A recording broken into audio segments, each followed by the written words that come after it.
Seattle Sports Nation? It's your guys from the Seattle Sports Soup. It is Halloween, and we are podcasting.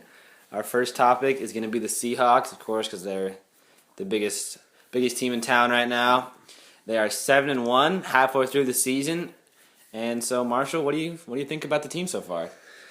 Well, I think the Seahawks are getting turned up right now. They're having one of the best seasons in franchise history, as can be seen by their record right now. I think they've been firing on all cylinders as of lately, except the St. Louis nightmare. Except lately, where we got barely... Well, the first 7 weeks were very good. This past weekend, I think the offensive line was just... I don't know where they were. Yeah, I don't even know if they played. They disappeared. But I think Russell was able to scramble and, of course, find Golden Tate taunting down 30 yards down the field. So I think it was a solid win. Jeff Fisher always just finds a way to compete with the Seahawks team. He's a great coach against the Seahawks Absolutely. for some reason. Found a way to compete with one of the best teams in the NFL with a backup quarterback, and I don't think that can be said enough. Absolutely. So let's talk about what the best and the worst parts of the Hawks have been this year. The best position grouping and the worst position grouping. I'm going to say the best position grouping probably been the defensive line. Yeah, D-line. They've done work so far this year. They've created a lot of pressure, and they've been until the Rams game. They were pretty good in the run game as well. So I think they've probably been the best position group, and it's pretty hard to debate that the worst position group's been the offensive line. They've just been atrocious since the injuries recently. They were good at the start of the season, and they seemed like they were improving with the replacements, but then the past couple weeks they've just taken a major step back, and they just look horrible. I also think a poor position group has been the linebackers, as they got gashed for 200 yards against the Rams. I mean, that's partly the D-line's fault, but that's linebackers too. I know Bobby Wagner has been nicked up and stuff, and that you can use that as an excuse, but I think the linebackers have played poorly. Obviously not as poor as the offensive line, but and I'd have to say the best position group has been the defensive backs. The Legion of Boom have been playing great. Yeah, that's probably true. Brandon Browner had great coverage on that last play in the Rams game to save the day. Sherman with a pick. And he looked so surprised when that ball I know. came That's to him. because it was horrible throws. Like Kellen Clemens right there. Clemens looked good at some points, and then he just made some terrible throws. I don't know what was going through his head at times, but Earl Thomas looked great. Earl Thomas, he's been knocked. Unbelievable. Yeah, he's been knocked for missing some tackles in the past, but I mean he's been great in his pursuit to the ball. I know ESPN showed a graphic where he came from the entire other side of the field and made an open field tackle. And that play could have gone for like 20 or 30 more yards. So Earl Thomas has been playing great. I think he's the best safety in the league. Absolutely. And John Gruden, always Mr. Exaggerating, called Ike Taylor the best quarterback in the league in the past 10 years. But when he talks about Earl Thomas, he's actually being real. I mean, Earl Thomas is legitimately the best safety in the NFL, and he is absolutely, I don't know if he's a defensive MVP candidate, like Gruden's going that far, but he's arguably the best overall defensive player in the league. I thought Robert Quinn looked insane. Robert Quinn was going nuts. The former North Carolina Tar Heel going to work on the Seahawks offensive line. What do you have, 3.5 sacks? Yeah. He and Chris Long both had 3.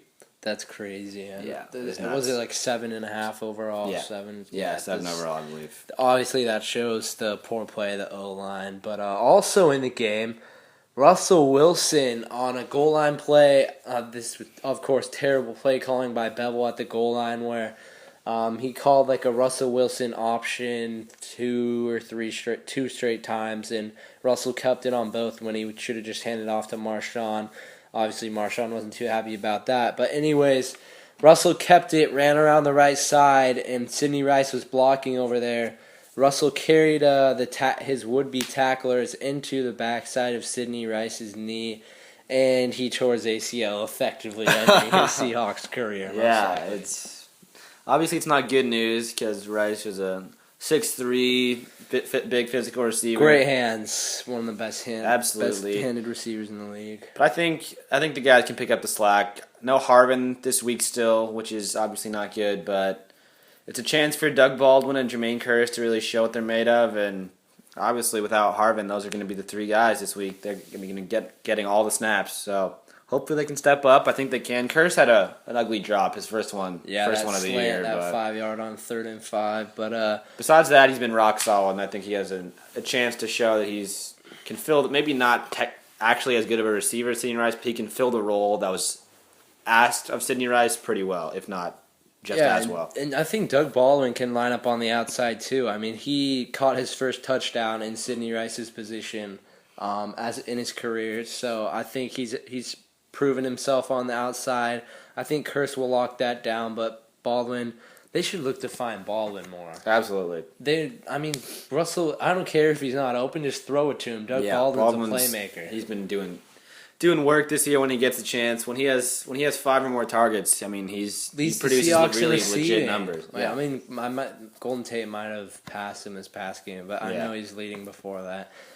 But, so I think Baldwin should get more targets. Obviously, Lynch needs some more carries to take the pressure. Maybe it was a knee injury. He's listed with a knee injury on the injury report this week. We'll see how serious that is. I don't expect it to be that serious. Yeah, that E60 preview was awesome, too. That was so sick. Opened up a little bit. Good old Marshawn helping those kids in Oakland.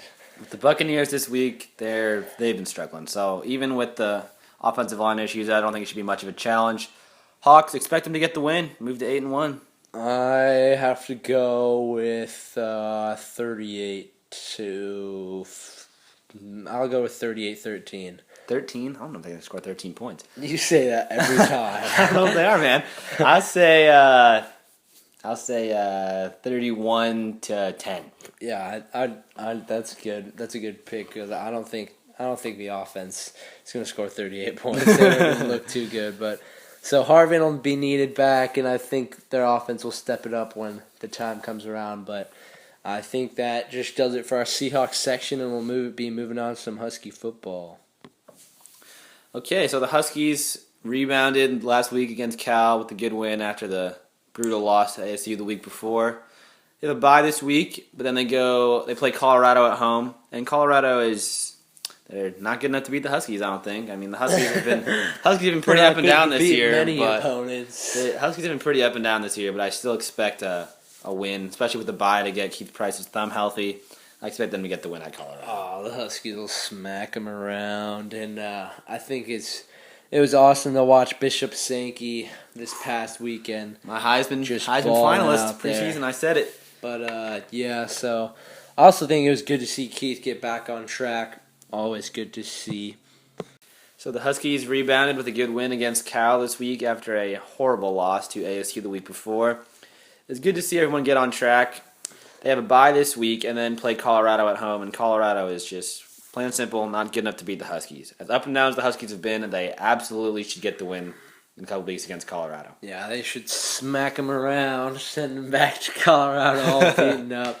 I don't think Colorado is close to contending anytime soon in the Pac-12, let alone even non-conference play. But they do have 4 wins this year, 3 wins. I think. I mean they're not horrible. They're just not. They're not. I mean they're not very good, but they're not Cal bad. But I think it was good to see Sankey get back on track and have a huge game against the Cal Golden Bears. Make up for that bad game, get that Heisman host back up. That was the most rushing yards in his career against Cal. I love Cal jerseys, though. If that counts for anything. Great. And it was good to see Keith Price get back on track for most of the game. But just couldn't throw it far enough for Cason Williams on one play. Brutal. Led to a Cason broken... there's a broken lower leg and then an injured foot. Had surgery, but it's only the recovery's 2 to 4 months, or it might be 4 to 6. But yeah, he's done now. He's done for this year. It's a shame he's on his way to being a potential first-round pick. Who knows where he's going to be now? Will be a senior next year. Hopefully, he still retains that jumping ability. There was no damage to the ligaments. Yeah, so I think he'll be okay. It's just sad. But it gives, just like with the Sidney Rice injury for the Hawks, it gives some of the other guys a chance to step up. DeMaurier Stringfellow. I'm calling for DeMaurier, the true freshman. He needs to get some playing time. Yeah, I know. They're putting Marvin Holland, who dropped 2 balls. He's scared of the freaking ball. The 2 balls went through his hands. I mean, he looks like he's never been on the field before, which he hasn't, but still, he should be able to catch a ball if he's D1 wide receiver. Our top 3 guys are still good, though. I mean, we got Smith, Ross, and Mickens. So those guys will. It's if ASJ. Yeah, and if ASJ, I don't know what's going on with that guy, but did he had a touchdown catch? Yeah, I mean, he's been sort of working his way back, but we'll see. I mean, he's not emerged on the scene completely yet. Yeah, he needs to pick it up a little bit. But we have a bye this week to get healthy. Then we tune up against Colorado, and then we get a little bit of a tough stretch. You go at UCLA and at Oregon State before the Apple Cup. So Brandon Cooks, my boy. I love Brandon Cooks, Oregon State wide receiver. My favorite player in college football. He's a baller. Read about that in Wednesday Wanderers. Yeah, Wednesday Wanderers. That's a great piece. Oh, yeah. Yeah, both of those games are obviously going to be tough. Win against Colorado, moving to 6-3. We'll have 3 games left, 2 of them on the road against tough opponents. So, Marshall, what is your prediction for the final regular season record, not including bowl games? What is your record prediction? If this was a stretch of games after their 4-0 start, I would have pinned them at 5-0 for the rest of the year. But after that ASU game, no, I'm saying if after their Arizona game where they were 4-0 and everything was looking up, and they had this set of 5 games ahead of them, I would have pinned them to go 5-0 in these games. Or in the now it's 4 games. I was thinking we still had to play Cal. Still had to play Cal, but I would have pinned them to go 4-0. But now after the ASU game, that that changed in my opinion the team a lot. So I have to go with 3-1 in the remaining games with the win at Oregon State, Wazoo, and at home against Colorado. And I think it'll be tough to get a win down in LA Friday night. Bruins debuting new black jerseys. Ooh.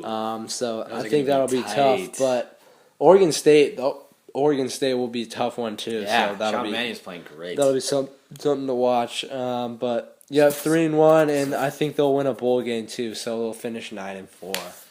Yeah, that's pretty fair. I definitely think they'll win against Colorado. I think they'll probably win against Wazoo. Colin Howard, throwing some untimely picks in that game. And I think there's no way they lose against Washington State this year. I mean, that last year you thought that too, but it was in Wazoo, so whenever it's away, they'll beat Wazoo. They will. Guarantee you, they will beat Wazoo. Ooh, the famous 50.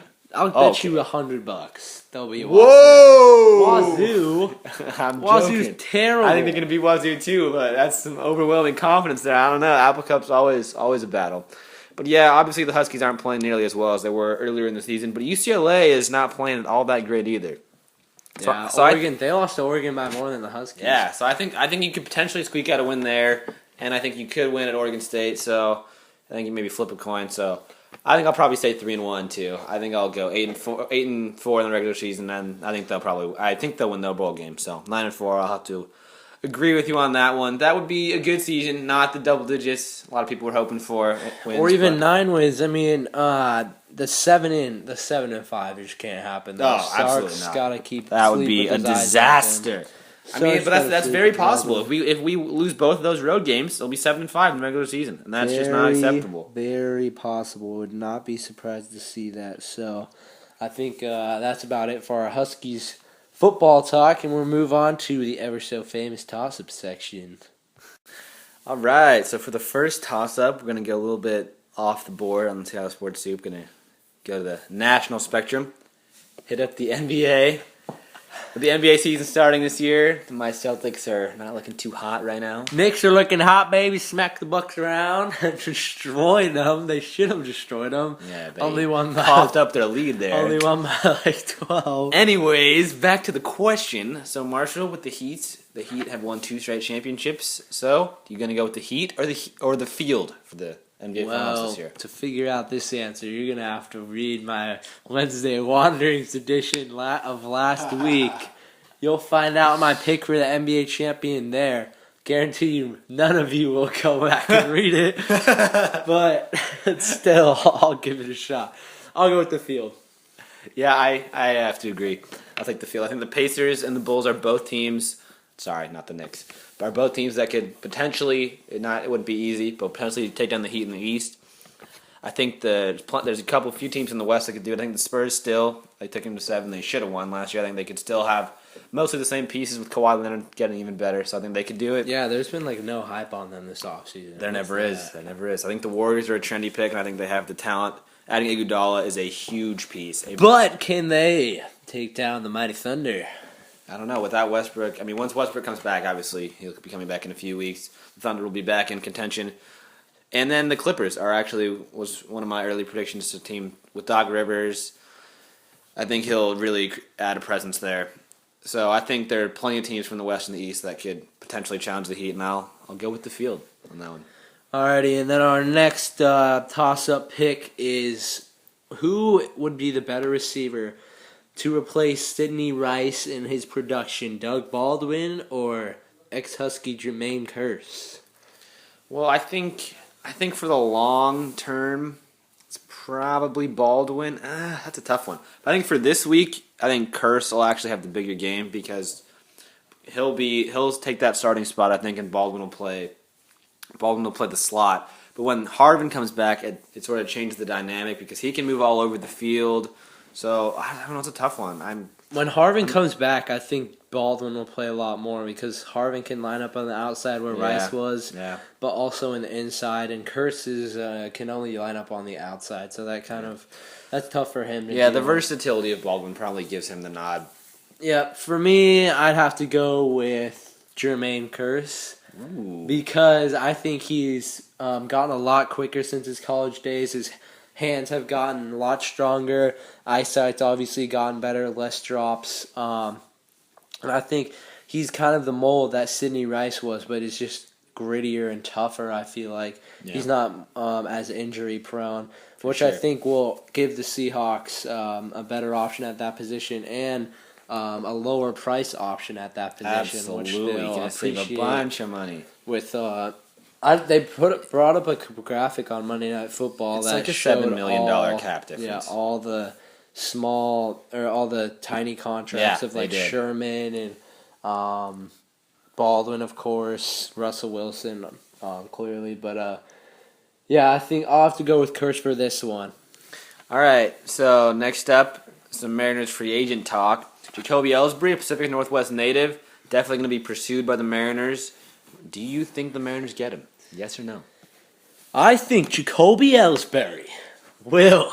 That's the bold prediction voice, guys. I think Jacoby Ellsbury will have to savor his next couple of weeks in Boston because it will be the last championship ring he will ever win because he will come to the Seattle Mariners. And you don't think that he's going to be a big enough piece to jumpstart them to a championship, Marshall? No, because as long as Jack Zarenzik is the GM and some random bench coach, if Zarenzik gets Ellsbury to Seattle, that doesn't elevate him in your eyes. It won't be because of Zarenzik. It'll be because of the cash. All right. I'm going to say the Mariners do not get him. The Red Sox are going to re-sign him. Boris is just an insane agent. But the Red Sox are going to invest in their center fielder for the future. They want Ellsbury to retire Red Sox. Dude, they got crap. What's his name? The kid of the. They have that young that. What are you talking about? They have another outfielder that's young. Quentin Berry? No, not Quentin Berry. This is like demon. A black kid. Who's that kid? Oh, Bradley. Oh, Jackie Bradley. Jackie Bradley Jr. Yeah, he's a beast. See, he could be. He not. He's not. I much prefer Jacoby. Lower price. Yeah, I'm an Ellsbury guy. There's no salary cap in baseball. I don't care about the price. When's Ortiz gonna? John Henry, you dish. John Henry, listen to me right now. You give the cash to Ellsbury. Pay him his money. Re-sign him. All right. What other targets is Boston looking at? They just got to re-sign everyone. Just re-sign everyone. They got to re-sign Napoli. Napoli absolutely have to re-sign him. It was originally a 3-year deal. Yeah, the hip injury, they changed it to a 1-year deal. But anyways, that was a little bit off topic. I say no to Ellsbury. Marshall, bold prediction man over here, says yes. Next up, we have the Hawks. They are 7-1 right now. And do you think they finish 13-3, 14-2, or worse, or better? I think they finish 15-1 on the year. They're going to win out. They will not lose to the Saints. They will not lose to the Niners. They will not lose to anybody else on the schedule. It would be the Falcons at home. The Falcons suck. The tough games. Julio Jones. All right. Julio Jones was their team. Take a breath. And he is done. Take a breath right now. The Seahawks will improve. They get their players back. Okung, Giacomini, Harvin, Carson Baldwin will get more snaps, and they are better players than Sidney Rice. Golden Tate will ball even more. My goodness. The offensive line play will improve. The entire team play will improve, and the Seahawks will not lose another game this year. The tough games remaining. Got to play at the Falcons, the Saints in Seattle, at the Niners. The Giants aren't very good, so that was a tough game at the beginning of the schedule. They play 2 division games, but they're in Seattle at the end of the year. Cardinals, Rams.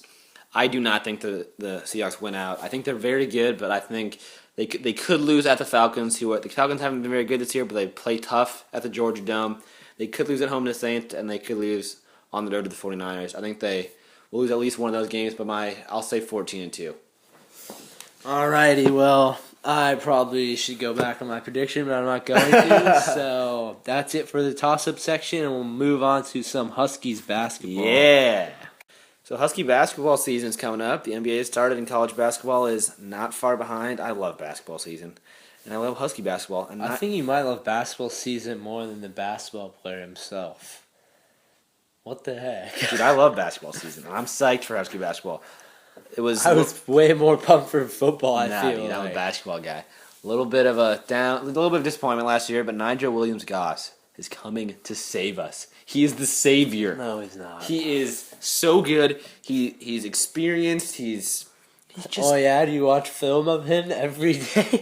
I don't even know what to say to you right now. Oh, dude, You've been raving about Nigel Williams-Goss for months. No, I think Nigel will be good, but he will not be the savior. He's the savior. Him combined with C.J. Wilcox, that is just a dynamic. I think the player of the year for the Huskies, besides C.J. Wilcox, will be Andrew Andrews. I mean, that kid is electric. Love him. Has improved on his three-point shooting this offseason. He was a lights-out shooter in high school, so that'll be something to watch. Mike Anderson, JUCO, transfer, commit, whatever you want to call him, coming in, great three-point. He's a good all-around player, about 6'7", good player overall. Similar to Scott Suggs, I would say. Yeah, I think he's more all-around player than Suggs. Agreed.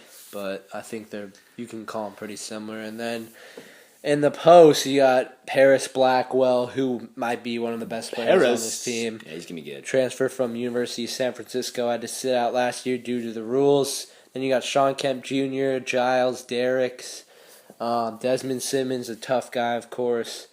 And I don't think you have a lot of other big men on the team with the graduation of Aziz. I think it'll be size Darren Johnson should be able to contribute, the freshman.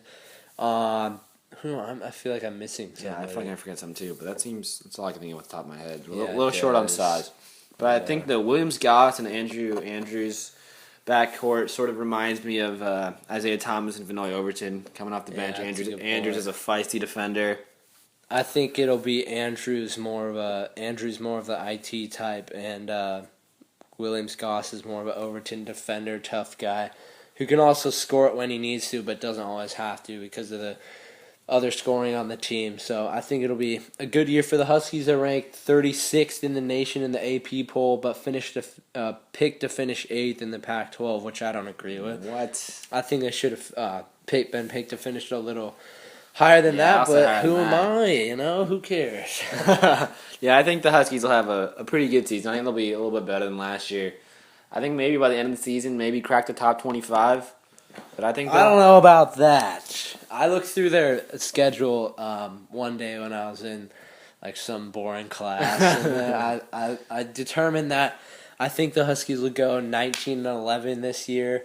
They have Cal, Stanford, Colorado, and I think UCLA all twice on their schedule, which is tough. And then Arizona once at McHale Center, whatever it's called. I forget what it's called. But, yeah, I think those will be some tough games. And, absolutely. Yeah, there'll be something to watch. Yeah, I think they definitely have a chance to be good this year, though. All right, finally, shout-outs. My shout-out to the Boston Red Sox, World Series champions. Love them. Always a good, Love them, always guys. a solid shout-out. Oh, who should I shout out? I don't know who to shout out. You got your Knicks playing tonight. Yeah, I'll have to go with the Knicks. Hopefully have a good season, can stop someone on the defensive side of the ball. Maybe once or twice, Shump Swag, Bargnani, Chandler, Mello, just destroying. We'll kill it this year. Thanks for listening, Seattle Sports Nation. Go follow us on Twitter at CSportsSoup and like us on Facebook. Check out our website. We love you all. Turn up.